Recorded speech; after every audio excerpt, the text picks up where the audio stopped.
नमस्कार जय जगन्नाथ। भारत चतुर्थ अंक प्रथम दृश्य जमीदारंक शोइबा घर। जमीदार स्वर्गीय पत्नी फोटो को चाही रुमाल रे फोटो पोछुथिले। रति को घेनी विजयार प्रवेश। विजया हेटी बापा। जमीदार किलो माँ अति किलो। विजया अजा कहांती बोली मते आउ बसाई उठाई देला नहीं।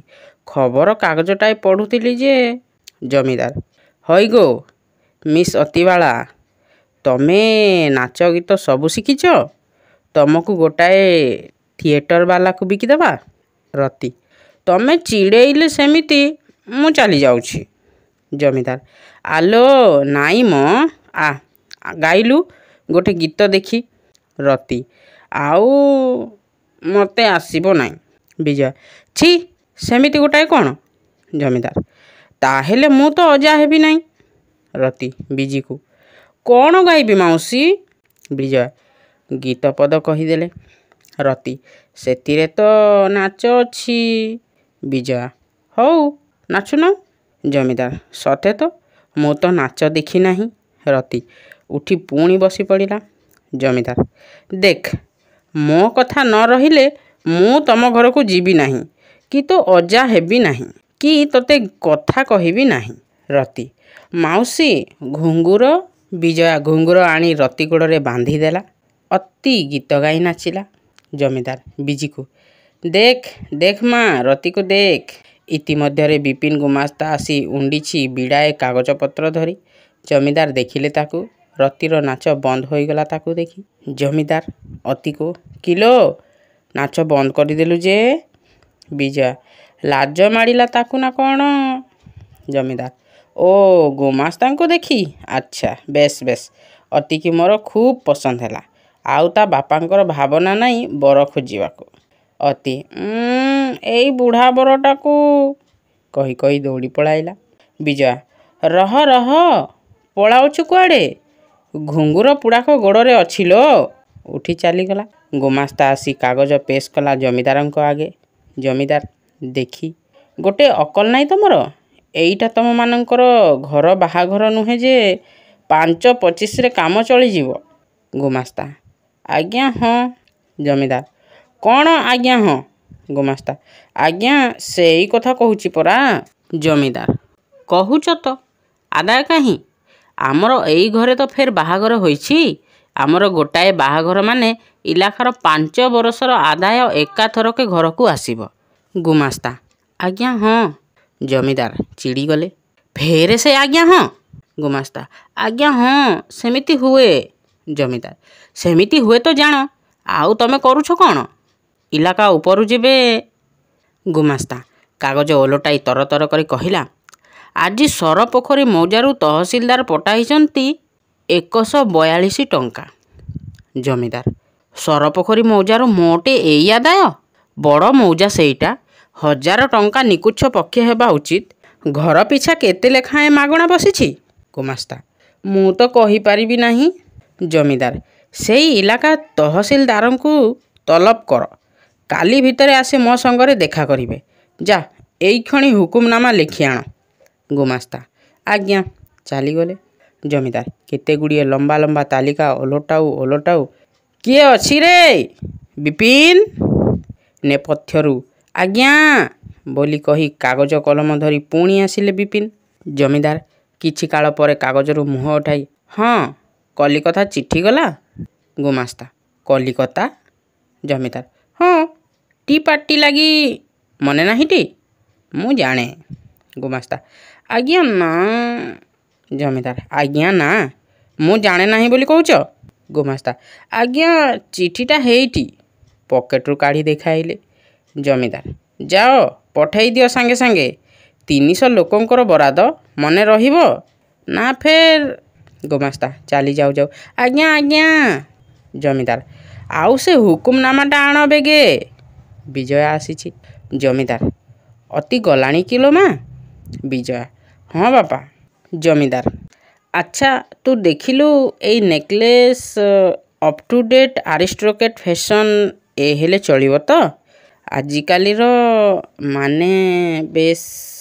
विजय कौन ନୂଆ ବୋହୂ ପାଇଁ ନା? ଜମିଦାର ହଁ, ନାଇଁ ତ ତୁ ବାଛ। ବିଜୟ ଗମ୍ଭୀର ଭାବେ ଦେଖିବି। ଜମିଦାର ଓ ତୋର ଗୋଟେ ଏମିତି ହେବା ଦରକାର ନା, ତୋ ନୂଆ ବୋହୂ ପାଇଁ ଗଢ଼ା ହେବ, ତୋ ପାଇଁ ହେଲା ନାହିଁ କାହିଁକି ବୋଲି ନୁହେଁ? ବିଜୟ ନା ନା ବାପା, ଏତେ ଛୋଟ ମନ ମୋର ନୁହେଁ। ଗହଣା ଗଢ଼ା ହେବ, ଟି ପାର୍ଟି, ନାଚ ତାମସା ଏସବୁ ହେବ, ସବୁ ଆପଣ କରିବେ। ଜମିଦାର ତା ତ ନିଶ୍ଚୟ। ମୋର ପୁଅ ତ ଆଉ ଦୁଇଥର ବାହା ହେଉନାହିଁ। ଆଜି ଯେବେ ବୋଉ ତୋର ଥାନ୍ତା, ବରାଦର ସୀମା ରହନ୍ତା ନାହିଁ, ଆନନ୍ଦରେ ଗୋଡ଼ ତାର ତଳେ ଲାଗନ୍ତା ନାହିଁ। ଫଟୋ ଆଡ଼କୁ ଚାହିଁଲେ। ବିଜୟ ହଁ, ବୋଉ ଥିଲେ ଯେ କ'ଣ ହୁଅନ୍ତା ସେ କଥା କିଏ କହିବ? ଜମିଦାର ଆନନ୍ଦ ହୁଅନ୍ତା ନାହିଁ? ଏଡ଼େ ବଡ଼ ଜମିଦାର ଘର ସାଙ୍ଗରେ କାନ୍ଦ ବାନ୍ଧିବାକୁ ଯାଉଛି ମୁଁ, ନିଶ୍ଚୟ ବୋଉ ତୋର ଆନନ୍ଦ ହୁଅନ୍ତା। ବିଜୟ ହଁ, ଘର ବଡ଼ ସତ ବାପା, ବାକି ମନ ବଡ଼ ହେଲେ ସିନା। ଆମେ ତ ଆଉ ବଡ଼ ଘର ନେଇ ସଂସାର କରିବା ନାହିଁ। ଜମିଦାର ହସି ହସି ତୁ ଭୁଲ ବୁଝିଛୁ ବିଜି, ବଡ଼ ଘରେ ଛୋଟ ମନ ଆସିବ କେଉଁଠୁ? ବିଜୟ ଏଇଟା କ'ଣ ଅସମ୍ଭବ? ଭାଇଙ୍କ ମନକୁ ଚାହିଁ ନୂଆ ବୋହୂଟିଏ ହେଲେ ସିନା।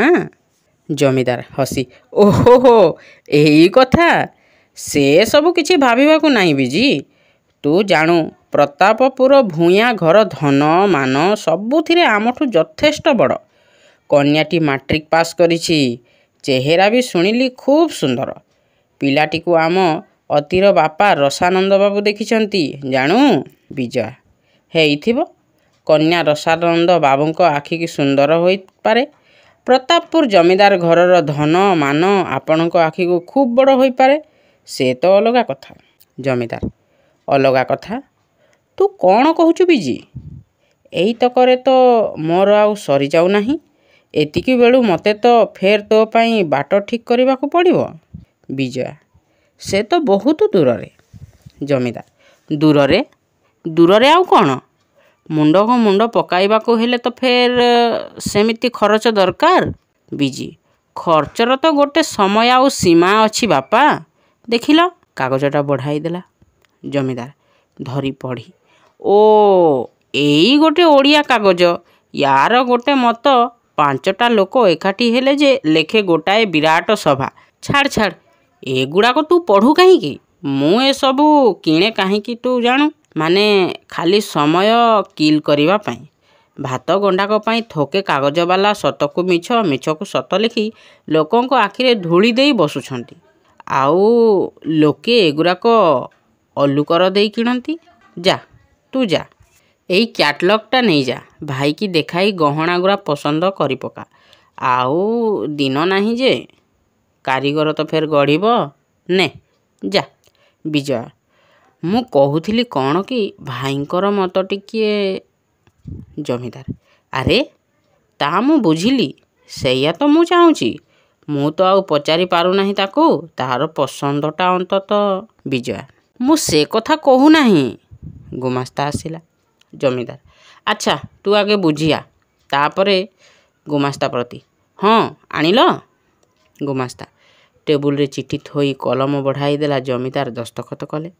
ଜମିଦାର ଆଜି ଏଇକ୍ଷଣି ଲୋକ ହାତେ ସାଙ୍ଗେ ସାଙ୍ଗେ ପରୱାନା ପଠାଅ। ବିଜିକି ଚାହିଁ ତୁ ଗଲୁ ନାହିଁ ମା, ଯା ବୁଝିଆ।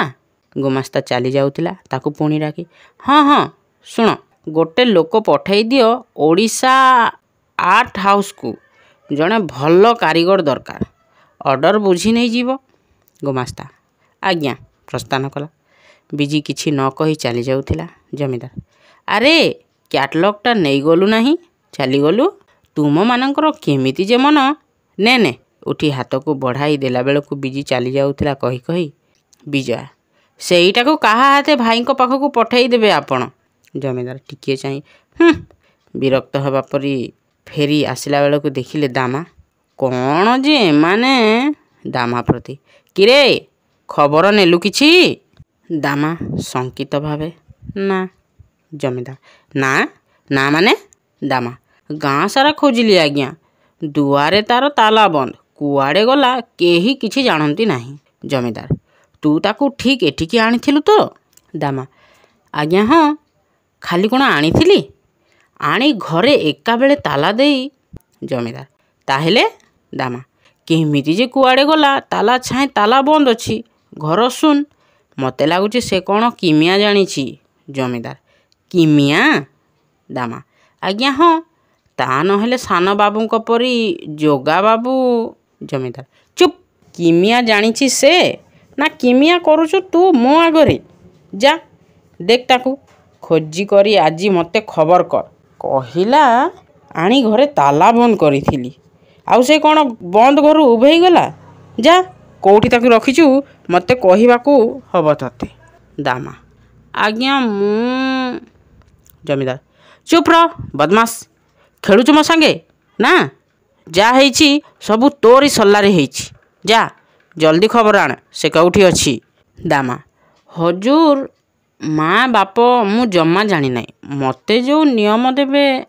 ଜମିଦାର ଚୁପ୍ ଚୁପ୍ ଅଲ୍ପି ବଦମାସ, ଯା କହୁଛି ଆଜି ମୋତେ ଖବର ଦେ ସେ କେଉଁଠି, ନାଇଁ ତ ଏ ଦୁଆରେ ଦାନା ନାଇଁ ତୋର। ଦାମା ଆଜ୍ଞା ଭୟରେ ଥରିଲା। ଜମିଦାର କିଛି ମୁଁ ଶୁଣିବାକୁ ଚାହେଁ ନାହିଁ, ଯା। ଦାମା ଚାଲିଗଲା। ଗୋଟିଏ ବନ୍ଦ ଚିଠି ଆଣି ଗୁମାସ୍ତା ଆସି ଚିଠି ବଢ଼ାଇ ଠିଆ ହେଲା। ଜମିଦାର ବିରକ୍ତ ହୋଇ କ'ଣ ସେ କ'ଣ ତୁମର ଫେର କ'ଣ? ଗୁମାସ୍ତା ଆଜ୍ଞା ଏଇଟା। ଜମିଦାର ହଁ କ'ଣ ସେଇଟା? ଗୁମାସ୍ତା ଚିଠିଟାଏ କ'ଣ ଲଛମନିଆ ପିଆଦା ନେଇକରି ଆସିଛି, ହରିପୁର ତହସିଲଦାର ପଠାଇଛନ୍ତି, ଜରୁରୀ ଚିଠି। ଜମିଦାର ଟଙ୍କା କେତେ ଆଣିଛି? ଗୁମାସ୍ତା ନାଇଁ ତ। ଜମିଦାର ଆଉ କ'ଣ ଖାଲି ଚିଠିଟା? କ'ଣ ଲେଖିଛି ଦେଖି। ଚିଠି ଚିରୁ ଚିରୁ କାମ ତ ଆଉ କିଛି ନାହିଁ, ତହସିଲଦାର ଚାକିରି ପାଇ ଇଲାକା ଉପରକୁ ଗଲେ ତ ବାପର କୂଳ ବି ଭୁଲିଗଲେ। ଚିଠି ପଢ଼ି ରିଭଲ୍ୟୁସନ୍ ମେଳି, ଆଚ୍ଛା କିଏ ଚିଠି ଆଣିଛି, କାହିଁ ସେ ଲୋକ? ଉଠି ଖୁବ୍ ଶୀଘ୍ର ଚାଲିଗଲେ। ଗୁମାସ୍ତା ତାଟକା ହୋଇ ଇଏ ଫେର କି ଦାଉରେ ବାପା?